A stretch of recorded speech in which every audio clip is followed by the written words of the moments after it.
ಇವಾಗೆಲ್ಲ ಒಂದು 10 ಡೇಸ್ 12 ಡೇಸ್ಗೆಲ್ಲ ಮುಗಿಸ್ಬಿಡ್ತಾರೆ ಇಡೀ ಶೂಟಿಂಗ್ ಡೇಸ್ನ. ಅವಾಗೆಲ್ಲ ಹೆಂಗಂದ್ರೆ 23 to 25 ಡೇಸ್ ಮಾಡ್ತಿದ್ವಿ. ಜನ ಹೆಂಗೆ ಪ್ರೀತಿ ತೋರ್ಸೋರು ಅಂದ್ರೆ ಎಲ್ಲೂ ಹೋದ್ರು ಅಮೃತ ಅಮೃತ ಅಮೃತ. ಈ ತರ ಒಬ್ಳು ಮಗಳಿರ್ಬೇಕು, ಈ ತರ ಒಬ್ಳು ಸೊಸೆ ಇರ್ಬೇಕು. ಒಂದೇ ಸೀರಿಯಲ್ ಅದ್ ಬೇರೆ ಲೆವೆಲ್ ಕರ್ಕೊಂಡು ಹೋಗ್ಬೇಕು. Telugu serial industry 90% ಕನ್ನಡದವ್ರೆ. ನಂಗೆ ಎಲ್ಲಾ ಕಡೆ ಹೋದ್ರು ಇದೇ ಕ್ವಶನ್ ಕೇಳ್ತಾರೆ, ಯಾಕೆ ಯಾಕ್ ಇಲ್ಲ ಹೋಗಿಲ್ಲ? ನೀವು? ನನ್ಗೆ ಆಗ ಬಂದಿತ್ತು ಅಂದ್ರೆ ಅಮೃತವರ್ಷಿಣಿ ಟೈಮಲ್ಲಿ ತೆಲುಗು ಒಂದಷ್ಟು ಸೀರಿಯಲ್ಸ್ ಎಲ್ಲ ಬಂದಿತ್ತು.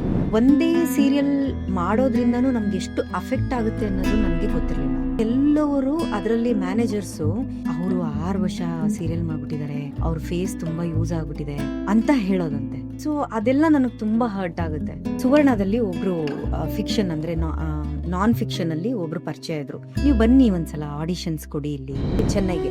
ಲುಕ್ ಟೆಸ್ಟ್ ಎಲ್ಲ ಕೊಟ್ಟೆ. ಒಂದು ಸುಮ್ನೆ ಹಿಂಗೆ ಮಾತಾಡ್ಬೇಕಾದ್ರೆ ಒಂದಷ್ಟು ಜನದ್ದು ನಾನು ಕಾಂಟ್ಯಾಕ್ಟ್ ನಂಬರ್ಸು ಎಲ್ಲ ತಗೊಂಡಿದ್ದೆ. ಎರಡು ಆಫೀಸಲ್ಲಿ ನಾವು ಕಾಂಟ್ಯಾಕ್ಟ್ ಮಾಡಿದ್ವಿ. ಒಂದು ಆಫೀಸಲ್ಲಂತೂ ಹೆಂಗಾಯ್ತು ಅಂತಂದ್ರೆ ಅವರು ಲಿಟ್ರಲಿ ಹೆಂಗೆ ಅಂತಂದ್ರೆ ಬೇರೆ ತರಾನೇ ಅಂದ್ರೆ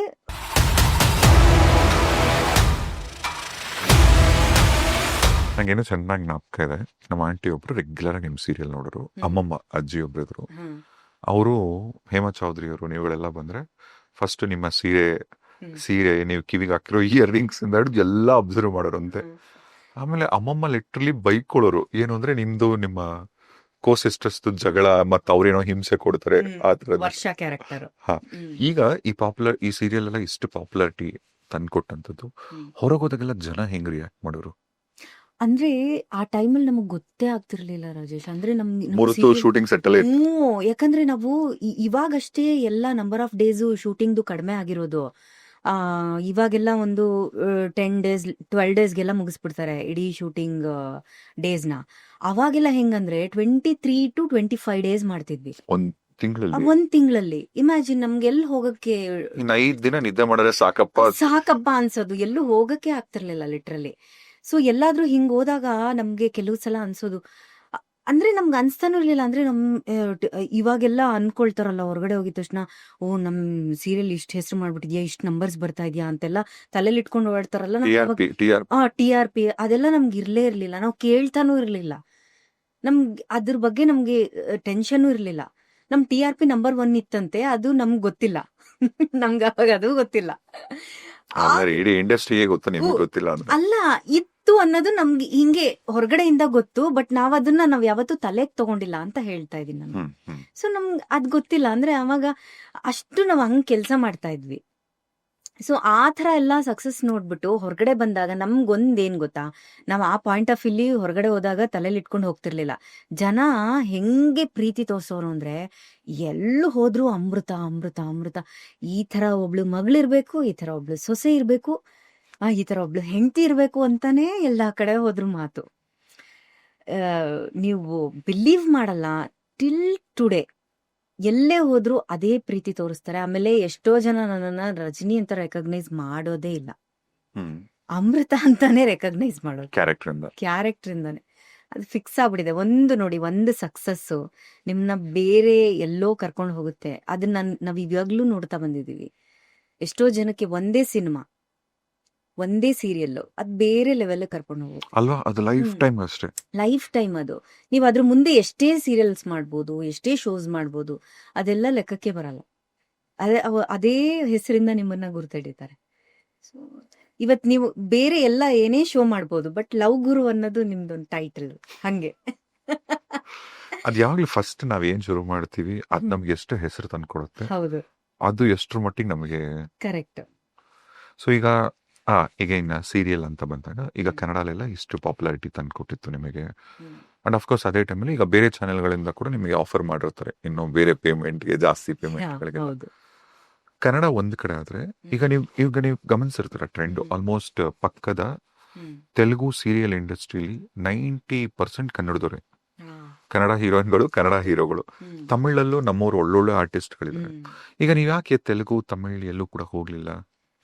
ಆಕ್ಚುಲಿ ಗುಡ್ ಕ್ವಶನ್ ಇದು. ನಂಗೆ ಎಲ್ಲಾ ಕಡೆ ಹೋದ್ರು ಇದೇ ಕ್ವಶನ್ ಕೇಳ್ತಾರೆ, ಯಾಕೆ ಹೋಗಿಲ್ಲ? ಇಲ್ಲಿ ಕ್ಯಾರೆಕ್ಟರ್ ಮಾಡ್ತಿರೋರು ಅಲ್ಲಿ ಲೀಡ್ ಕ್ಯಾರೆಕ್ಟರ್ ಮಾಡ್ತಿದ್ದಾರೆ, ಹೆಂಗೆ ಇದು, ಯಾಕೆ ನೀವು ಹೋಗಲ್ಲ?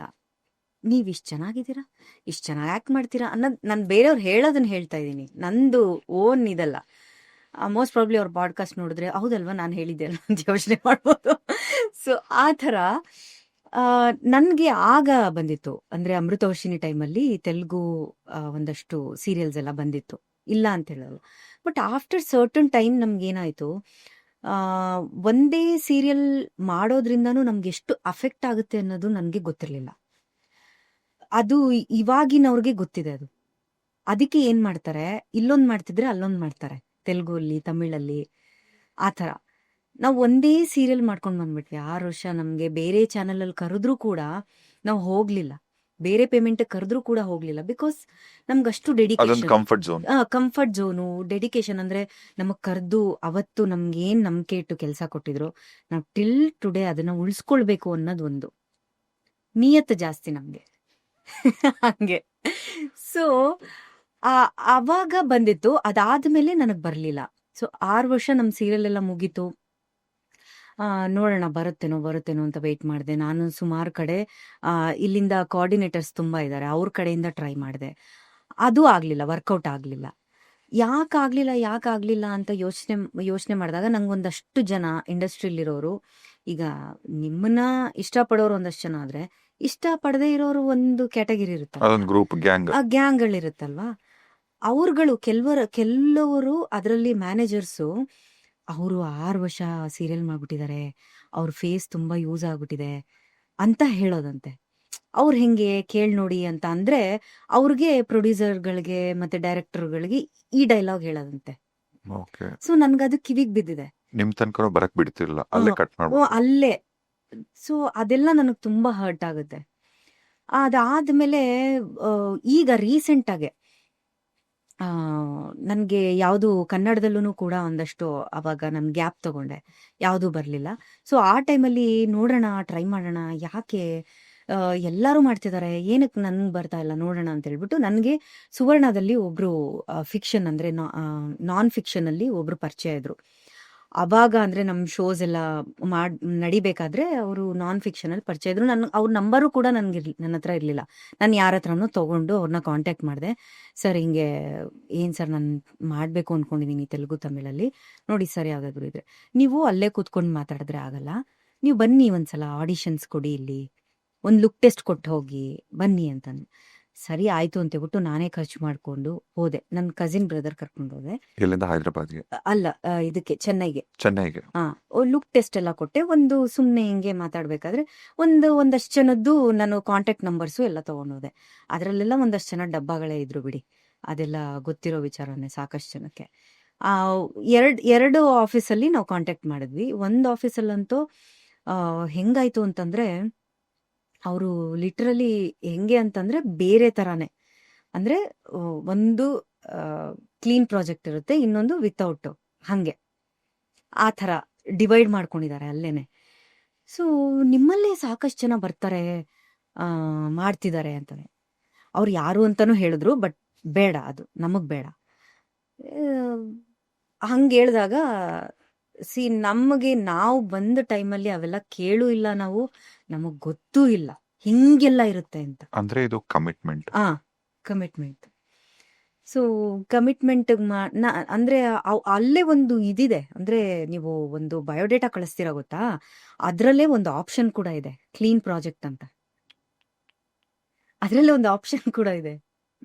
ಸೊ ಅದು ಆ ಬಯೋಡೇಟಾದಲ್ಲಿ ನಾನು ಎಲ್ರಿಗೂ ಅದನ್ನು ಹಾಕಿ ಕಳಿಸ್ತಾ ಇದ್ದೆ. ಸೊ ನನ್ಗೆ ಆಮೇಲೆ ಅದು ಸರ್ಟನ್ ಟೈಮ್ ಆದಮೇಲೆ ನನಗೆ ಗೊತ್ತಾಯಿತು. ಒಂದು ಆಫೀಸ್ಗೆ ಹೋದ್ವಿ, ಅಲ್ಲಿ ಈ ಥರ ಅಂತ ಹೇಳಿದ್ರು. ಸರಿ ಆಯಿತು ಅಂತ ಹೇಳ್ಬಿಟ್ಟು ಬಂದ್ಬಿಟ್ವಿ. ಇನ್ನೊಂದು ಆಫೀಸ್, ನಾನು ಲುಕ್ ಟೆಸ್ಟ್ಗೆ ಅಂತಲೇ ಹೋಗಿದ್ನಲ್ಲ ನನ್ನ ಪರಿಚಯದವ್ರ ಕಡೆಯಿಂದ, ಅವ್ರು ಅದನ್ನೇ ಹೇಳಿದ್ರು. ಅಂದರೆ ಅವ್ರು ನೀಟಾಗಿ ಇಲ್ಲಿ ಏನೇನಾಗುತ್ತೆ, ಇಲ್ಲಿ ಏನು ನಡೆಯುತ್ತೆ, ಏನೇನಾಗತ್ತಲ್ಲ ಅಂದರೆ ಇಟ್ಸ್ ಓಕೆ. ನಾವಿಲ್ಲಿ ಯಾರ ಹೆಸರು ತಗೊಳ್ಳೋದು ಬೇಡ, ನೀವು ಎಕ್ಸ್ಪೀರಿಯನ್ಸ್ ಹೇಳಿ. ಅಂದರೆ ನನಗೆ ಎಕ್ಸ್ಪೀರಿಯನ್ಸ್ ಆಗಿರೋದು, ಅಂದರೆ ನೀವು ಕಮಿಟ್ಮೆಂಟ್ಗೆ ಒಪ್ಕೊಂಡ್ರೆ ನಿಮಗೆ ಒಳ್ಳೊಳ್ಳೆ ಪ್ರಾಜೆಕ್ಟ್ಗಳು ಸಿಗುತ್ತೆ. ಅಂದರೆ ನೀವು ಕಮಿಟ್ ಆಗೋದು ಕೂಡ ಒಳ್ಳೆಯವ್ರ ಜೊತೆ ಕಮಿಟ್ ಆಗಬೇಕು. ಯಾರೋ ನೀವು ಕಾಂಜಿ ಪಿಂಜಿ ಜೊತೆ ಎಲ್ಲ ಕಮಿಟ್ ಆದರೆ ನಿಮಗೆ ಅದು ವರ್ಕೌಟ್ ಆಗಲ್ಲ. ಒಳ್ಳೆಯವ್ರ ಜೊತೆ ಕಮಿಟ್ ಆದರೆ ನಿಮಗೆ ಇಲ್ಲಿ ಒಂದೊಳ್ಳೆ ಸೀರಿಯಲ್ ಸಿಗುತ್ತೆ ಅಂತಂದರು. ಅಂದ್ರೆ ಫ್ಯಾಕ್ಟ್ ಇಲ್ಲಿ ನಡೀತಾ ಇರೋ ಫ್ಯಾಕ್ಟ್ ನಿಮ್ಗೆ ನಾನು ಹೇಳ್ತಾ ಇರೋದು ಅಂತ. ಅಂದ್ರೆ ಅದ್ ಯಾರು ಡೈರೆಕ್ಟರ್ ಪ್ರೊಡ್ಯೂಸರ್ ಹೀರೋನ ಯಾರ ಜೊತೆ? ಅಂದ್ರೆ ಅವರಲ್ಲಿ ನಾನ್ ಫಿಕ್ಷನ್ ಅಲ್ಲಿ ಕೆಲಸ ಮಾಡ್ತಾರೆ. ಓಕೆ. ಓ ಅವ್ರವ್ರು. ಅವ್ರು ಇಲ್ಲಿ ಮಾಡ್ತಾ ಇದ್ರು, ಕೆಲಸ ಮಾಡ್ತಿದ್ರು, ಅಲ್ಲಿ ಇವಾಗ ಕೆಲಸ ಮಾಡ್ತಿದ್ದಾರೆ. ಸೊ ಅವ್ರ ಹೆಸರು ಬೇಡ. ಹಂಗಾಗುತ್ತೆ ಅಂದ್ರೆ ಅಲ್ಲಿ ನಡೆಯುವಂಥದ್ದು ವಿಚಾರಗಳು ಹೇಳಿದ್ರು, ಹಿಂಗಾಗುತ್ತೆ ಹಿಂಗೆ ಅಂತ. ಹತ್ರ ಕಮಿಟ್ ಆದ್ರೆ ಅವ್ರಿಗೆಲ್ಲ ಪೇಮೆಂಟ್ ಜಾಸ್ತಿನಾ? ಇರುತ್ತೆ, ಅವ್ರದ್ದು ಒಂದು ಸ್ವಲ್ಪ ನಡೆಯುತ್ತೆ ಅಲ್ಲಿ, ಅವ್ರದ್ದು ಪೇಮೆಂಟ್ ಎಲ್ಲ ಜಾಸ್ತಿ ಇರುತ್ತೆ, ಅವ್ರಿಗೆಲ್ಲ ಫೆಸಿಲಿಟೀಸು ಇರುತ್ತೆ ಆ ಥರ. ಸೊ ಇಲ್ಲ ಅಂದ್ರೆ ಈಗ ಉದಾಹರಣೆಗೆ ಒಬ್ಬರಿಗೆ ಒಂದು 10,000 20,000 ಕೊಟ್ರೆ ಇವ್ರಿಗೆ ಡಬಲ್ ಕೊಡ್ತಾರ. ಆ ಥರ. ಸೊ ಹಾಗೆಲ್ಲ ಇರುತ್ತೆ. ಆ ಥರ ಎಲ್ಲ ಹೇಳಿದ್ರು. ಸರಿ ಆಯಿತು, ಓಕೆ, ಇದು ನಮಗಲ್ಲ ಅಂತ ಹೇಳ್ಬಿಟ್ಟು ನಾನು ಬಂದೋಳು, ಕನ್ನಡವೇ ಸತ್ಯ, ಜೈ ಕರ್ನಾಟಕ ಮಾತೆ ಅಂತ ಹೇಳ್ಬಿಟ್ಟು ಇಲ್ಲೇ ಇವಾಗ ಕೆಲಸ ಮಾಡ್ತಾ ಇದ್ದೀನಿ ಸದ್ಯಕ್ಕೆ. ಅಲ್ಲ, ಈಗ ನೀವು ಇಷ್ಟೊಳ್ಳೆ ಆರ್ಟಿಸ್ಟ್ ಆಗಿದ್ದು, ಇಷ್ಟೊಳ್ಳೆ ಸಕ್ಸಸ್ ಇತ್ತು, ಇಷ್ಟೊಳ್ಳೆ ಫೇಮಸ್ ಸೀರಿಯಲ್ಗಳು ಮಾಡಿತ್ತು, ಈಗ ನಿಮ್ಗಳಿಗೆ ಪಾಪ ಹಿಂಗೆಲ್ಲ ಮಾಡ್ತಾರೆ ಅಂದ್ರೆ ಇನ್ನು ಹೊಸೊಬ್ರು ಪಾಪ ಏನೋ ಗೊತ್ತಿಲ್ಲ ಪ್ಯಾಷನ್ ಅಂತ ಅಲ್ವಾ. ನಾನು ಅದೇ ಅವತ್ತು ನಾನು ಲುಕ್ ಟೆಸ್ಟ್ಗೆ ಅಂತ ಹೋದಾಗ ಚೆನ್ನೈಗೆ, ನಾನು ಅದನ್ನೇ ಅನ್ಕೊಂಡು ಬಂದಿತ್ತು. ಹೆಂಗೆಲ್ಲ ಅಂದ್ರೆ ನಮಗೆ ಇಷ್ಟೆಲ್ಲ ಮ್ಯಾನಿಪ್ಯುಲೇಟ್ ಮಾಡಕ್ ನೋಡ್ತಾರಲ್ಲ, ಇನ್ನು ಹೊಸೊಬ್ರು ಬಂದ್ರೆ ಹೆಂಗ್ ಆಗ್ಬೋದು ಅವ್ರಿಗೆ ಅಂತ ಹೇಳ್ಬಿಟ್ಟು ನಾನು ಅದನ್ನೇ ಯೋಚನೆ ಮಾಡ್ಕೊಂಡು ಬಂದೆ. ಬಟ್ ಅವ್ರವ್ರ ಚಾಯ್ಸ್ ಅಷ್ಟೇನೆ, ಅವ್ರವ್ರ ಮನಸ್ಥಿತಿಗೆ ಬಿಟ್ಟಿದ್ದು, ಅವ್ರವ್ರ ಚಾಯ್ಸ್ ಅದು. ಅವರು ಲೈಫ್ ಹೆಂಗಿರುತ್ತೋ ಅದನ್ನ ಅವ್ರು ಹಂಗೆ ತಗೊಂಡೋಗ್ತಾರೆ. ನಾವು ಇದೇ ತಪ್ಪು ಇದು ಸರಿ ಅಂತ ಹೇಳಕ್ ಬರಲ್ಲ ರಾಜೇಶ್. ಬಿಕಾಸ್ ನಾವಿರೋದು ಹಿಂಗೆ, ನಮ್ಗಾಗಲ್ಲ ಅಂದ್ರೆ ಆಗಲ್ಲ ಅಷ್ಟೇನೆ, ಆಗುತ್ತೆ ಅಂದ್ರೆ ನಾವು ಮಾಡ್ಬೋದು. ಹಂಗಂತೇಳ್ಬಿಟ್ಟು ಎಲ್ರೂ ಅದೇ ತರ ಮಾಡ್ತಿದ್ದಾರೆ ಅಂತನೂ ಹೇಳಕ್ ಬರಲ್ಲ. ಬಿಕಾಸ್ ಟ್ಯಾಲೆಂಟ್ ಇರೋರು ಮಾಡ್ತಿದ್ದಾರೆ ಸಾಕಷ್ಟು ಜನ. ಅಂದ್ರೆ ಸ್ವಲ್ಪ ಯಂಗ್ ಏಜ್ ಅಲ್ಲೇ ಹೋಗಿ ಸಕ್ಸಸ್ ಆದವರು ಇದ್ದಾರೆ. ನಮ್ಗೆ ಇವಾಗ ಒಂದ್ ಸ್ವಲ್ಪ, ನಾವು ತುಂಬಾ ವರ್ಷ, ಇವಾಗ 10 ವರ್ಷ ಆದ್ಮೇಲೆ ಹೋಗಿದೀವಿ. ಸೊ ಆದ್ರೂನು ಒಂದ್ ಕ್ಯಾರೆಕ್ಟರ್ ಮಾಡಿಸ್ಬೋದಲ್ವಾ, ನಾನ್ ಹೇಳೋದು. ನಾನಿವಾಗ ನನ್ನ ಏಜ್ಗೆ ಕರೆಕ್ಟ್ ಆಗಿರುವಂತ, ಆಪ್ಟ್ ಆಗಿರುವಂತ ಕ್ಯಾರೆಕ್ಟರ್ ನಾನ್ ಮಾಡ್ಬೋದಲ್ವಾ, ಯಾಕೆ ಮಾಡ್ಬಾರ್ದು? ನಾನು ಯಾಕೆ ಕಮಿಟ್ ಆಗ್ಬಿಟ್ಟೆ ಮಾಡ್ಬೇಕಾ ಅಂತ ನನ್ ಥಾಟ್ ಅದು. ನಾನು ಆ ಥರ ಯೋಚನೆ ಮಾಡಿದೆ. So that's okay. ನಾನು ಅದಕ್ಕೆ ಆಮೇಲೆ ತಲೆ ಕೆಡ್ಸ್ಕೊಳಕ್ ಹೋಗ್ಲಿಲ್ಲ. ಸರಿ ಆಯ್ತು ಬಿಡು ಅಂತ ಹೇಳ್ಬಿಟ್ಟು ಇವಾಗಿಲ್ಲೇ ಕೆಲಸ ಮಾಡ್ತಾ ಇದೀನಿ ಸದ್ಯ, ದೇವ್ರ ದಯೆಯಿಂದ ನಡೀತಾ ಇದೆ. Rajani, most of the times ಈಗ ನಾವು ಮನೆಗಳಲ್ಲಿ ಕೂಡ ಇರೋದು ಕಮ್ಮಿ. ಈಗ ಕೆಲಸ ಮಾಡ್ತಿದ್ರೆ ಶೂಟಿಂಗು, ಸಿನಿಮಾ, ಸೀರಿಯಲ್ ಅಂತ ಇದ್ರೆ most of the time set ಅಲ್ಲೇ ನಾವು ಟೈಮ್ ಪಾಸ್, ಅಂದ್ರೆ ಅಲ್ಲೇ ಹೆಚ್ಚು ಕಾಲ ಕಳಿತೀವಲ್ಲ. ಕೆಲವು ಸರಿ ಜೊತೆಲಿ ಮಾಡೋ ಕಲೀಗ್ಸ್ ಏನಿರ್ತಾರಲ್ಲ, ಕೋ ಆರ್ಟಿಸ್ಟ್, ಗೊತ್ತಿಲ್ಲದ ಫ್ರೆಂಡ್ಶಿಪ್ಪು, ಲವ್ ಗಿವ್ ಎಲ್ಲ ಆಗತ್ತೆ. ಈಗ ನೀವು ಆಲ್ಮೋಸ್ಟ್ ಒಂದು 6-7 ವರ್ಷ ವರ್ಕ್ ಮಾಡಿದ್ರೆ, ಈಗ ಅಂತೆ ಕಥೆಗಳು, ಈಗ ನಿಮ್ಮ ಹೀರೋ ಜೊತೆನೋ ಅಥವಾ ಬೇರೆ ಪ್ರಾಜೆಕ್ಟ್ ಅಲ್ಲಿ ಯಾವ್ದಾದ್ರು ಹೀರೋಗಳ ಜೊತೆನೋ ಲವ್, ಕ್ರಶು ಏನೂ ಆಗಿಲ್ವ ನಿಮಗೆ? ಆ ಥರ ಏನೂ ಇಲ್ಲ ರಾಜೇಶ್. ಅಂದ್ರೆ ಅಂತೆ ಅಷ್ಟೇನೆ ಅದು. ಒಂದು ಏನಾಗುತ್ತೆ, ಒಂದೇ ಕಡೆ ಕೆಲಸ ಮಾಡಿದಾಗ ಅದೊಂದು ಬಾಂಡಿಂಗ್ ಬೆಳೆದ್ಬಿಡುತ್ತಲ್ಲ ನಿಮ್ಗೆ. ಒಂದು 6 ವರ್ಷ ಬೆಳಗ್ಗಿಂದ ಸಂಜೆವರೆಗೂ ನೀವು ಒಬ್ರ ಜೊತೆಲೇ ಆ ಟೈಮ್ ಸ್ಪೆಂಡ್ ಮಾಡಿದಾಗ ಆ ಕನೆಕ್ಷನ್ ಬೆಳೆದ್ಬಿಡುತ್ತೆ, ಅಟ್ಯಾಚ್ಮೆಂಟ್ ಬೆಳೆದ್ಬಿಡುತ್ತೆ. ಸೊ ಅದಿರ್ಬೋದೇನೋ ಅಷ್ಟೇ, ಬಿಟ್ರೆ ಆ ಥರದ್ದೆಲ್ಲ ಏನೂ ಇಲ್ಲ ಅನ್ಕೋತೀನಿ. ಅದೊಂಥರ ಪ್ಲಸ್, ಒಂಥರ ಮೈನಸ್. ಒಂಥರ ಪ್ಲಸ್, ಒಂಥರ ಮೈನಸ್. ಪ್ಲಸ್ ಅಂದ್ರೆ ಆ ವ್ಯಕ್ತಿ ಚೆನ್ನಾಗಿ ಗೊತ್ತಾಗ್ತಾರೆ, ಒಂದು. ಆಮೇಲೆ ಗೊತ್ತಾದ್ಮೇಲೆ ಅದನ್ನ ಹೆಂಗ್ ಮೈನಸ್ ಅಂದ್ರೆ ಅದೇ ಮೈನಸ್, ತುಂಬಾ ಗೊತ್ತಾಗ್ಬಿಟ್ರು ಕಷ್ಟ. ಆಮೇಲೆ ನೀವು ಹಿಂಗ್ ಕೂತಿರ್ತೀರಲ್ವಾ, ನನ್ಗೆ ಅದೊಂದು ಗೊತ್ತಿಲ್ಲ, ನಾನೇನ್ ಸೈಕಾಲಜಿ ಓದ್ಬೇಕಿತ್ತೋ ಏನ್ ಕತೆನೋ ಗೊತ್ತಿಲ್ಲ. ನೀವು ಹಿಂಗ್ ಕೂತಿದ್ದೀರಲ್ವಾ, ನಿಮ್ ಎಕ್ಸ್ಪ್ರೆಷನ್ ಅಲ್ಲೇ ಗೊತ್ತಾಗ್ಬಿಡುತ್ತೆ ನೀವ್ ಏನು ಮೂಡಲ್ಲಿದ್ದೀರಾ ಅಂತ. ಓಕೆ. ಅಂದ್ರೆ ನಾನ್ ತುಂಬಾ ಟೈಮ್ ಸ್ಪೆಂಡ್ ಮಾಡೋದವ್ರ ಜೊತೆಲಿ ಹೇಳ್ತಾ ಇರೋದು, ಅದ್ ನನಗ್ ಗೊತ್ತಾಗ್ಬಿಡುತ್ತೆ. ಬೆಳಗ್ಗೆ ಅವ್ರು ಬಂದಿದ ತಕ್ಷಣನೇ ಅವ್ರು ಫೇಸ್ ಎಕ್ಸ್ಪ್ರೆಷನ್ ಅಲ್ಲೇ ನನಗ್ ಗೊತ್ತಾಗ್ಬಿಡುತ್ತೆ, ಓ ಇವ್ರು ಯಾವ ಮೂಡಲ್ ಬಂದಿದ್ದಾರೆ ಇವತ್ತು, ಇವ್ರ ಜೊತೆಲಿ ಇವತ್ತು ಹೆಂಗ್ ನಡ್ಕೋಬೇಕು ನಾನು ಅನ್ನೋದು ಗೊತ್ತಾಗ್ಬಿಡುತ್ತೆ. ಸೊ ಅಷ್ಟೆಲ್ಲ ತಿಳ್ಕೊಂಡಿದ್ದಾಗ ಅದೆಲ್ಲ ಕಷ್ಟ ಸ್ವಲ್ಪ.